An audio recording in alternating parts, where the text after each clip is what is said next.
for me. Yeah. No, they're mine. That's cool. So there's not a Shipley's anywhere. And there's one at OKC. But bro looked out. Got us some. Yeah. All right, go ahead with questions. I'm a big back. Nice. Dub, how do you guys take a 2-point lead and turn it into a 20-point victory in such a short period of time there at the beginning of the fourth quarter?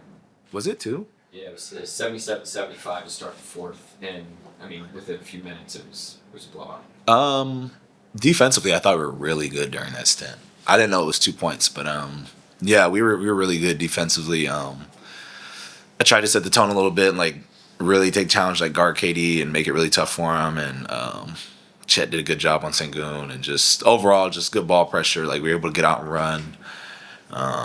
Trusting guys to make shots, make their early plays, make their early passes, and just over the course of time, that does a lot. We've been saying recently too, like we're always a couple shots away from like really like breaking the game open. It's just like how we go about doing it, and we were able to do that. Queso hit a couple big ones too. So Yeah, you set up a bunch of those shots that allowed you to not be a couple shots away, but to really be in it.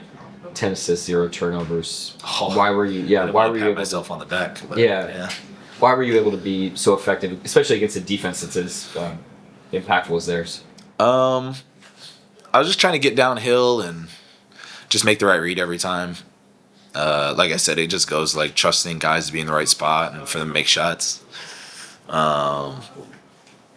Yeah. I think just trying to get downhill as much as possible, force the issue, make them help. The way they were playing us was kind of like a little bit of like a deny or like run to at the ball a little bit and make me get off of it. And we have guys that can play and do that. So just trusting them. I think AJ was huge for us down the stretch too, being able to create and get to the rim and score. So good group effort from that group. That was probably our best stint with everybody playing together. So that's nice. Joe, I think it was a week ago when you said, at least your perspective from afar during the 26-1 start, was it you felt like you guys maybe went into games a little too comfortable. This is 2 pretty good wins, maybe 2 of the best wins all year. I guess where do you guys feel you are now in terms of the way you enter games? We've been a lot more healthy, aside from Hart, which is a big one. So everybody's like settling into like a role a little more. Like guys know the minutes that we're gonna have, and I think to what you were saying, I wouldn't say like comfortable is just, I don't know if it's such a good word, because like we were 26-1, so it's like we had something going there. I think just towards the later end of that, like going in and expecting to win instead of like earning a win the way Mark talks about, I think that was our big one. And that's just more like how we go about our process of winning the games and winning it to our standards, like playing hard the whole game, moving the ball, getting out in transition, like spacing, like all that stuff we were kind of abandoning, and we were winning on talent. Now we're kind of the last couple games we've been able to win doing all of that. So that's how we like to win games. The way Houston is blitzing, Mark mentioned it, that takes trust to sort of play against. I know Shea for a couple years now been trying to harness that trust and when to use it. How have you seen him grow there, especially against these kind of coverages, and how much has AJ helped against those coverages? Yeah, I'll work backwards. AJ is just another like engine of like being able to get your own shot, which always helps. So, and he's tried through that, like he's been effective at it. So that adds to that trust. And then too, it's like I think Shea's had to trust us in really big moments, which is like hats off to him, and we were able to win a championship because he was doing that. So I think that gives him a lot more confidence to trust us now.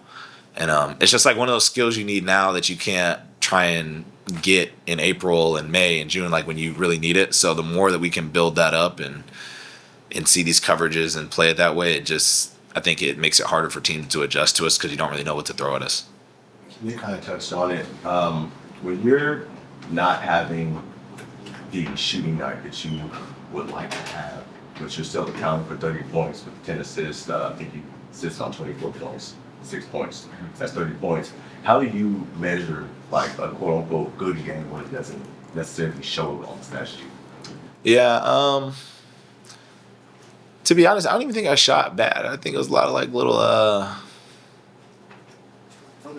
a lot of questionable calls going down on my pursuit to the rim that you just got to live with. But I think what makes it, at least what makes me special, is that like if I keep going, I can also make the same reads I made.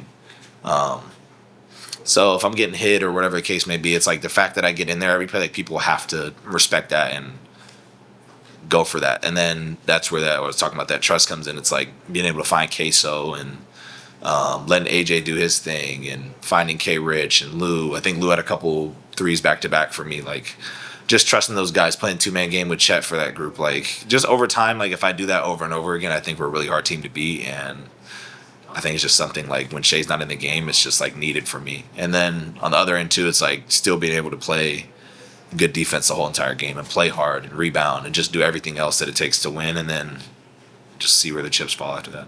And with Martin Luther King Day on Monday, what does Martin Luther King's legacy of fighting for justice and freedom mean to you? I think a cool thing is like just the diversity that's in the room right now. Obviously, he had a big part to do with that. I mean, it's literally like everything, like sports, fashion, like everything, like no matter what room you're in, there's just so much more diversity. Teach people how to respect one another regardless of race. I mean, the list goes on and on. Just for us to be able to sit in this room and have these moments is really cool. And without him fighting and push those boundaries along with a lot of other social justice leaders, I don't know if we'd all be here today. So it's really special. I think we play on Martin Luther King, right?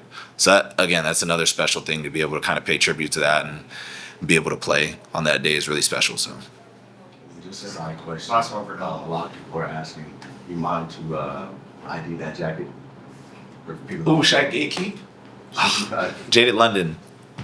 Yeah, you don't got to spend a lot of money to be fly. So that's it.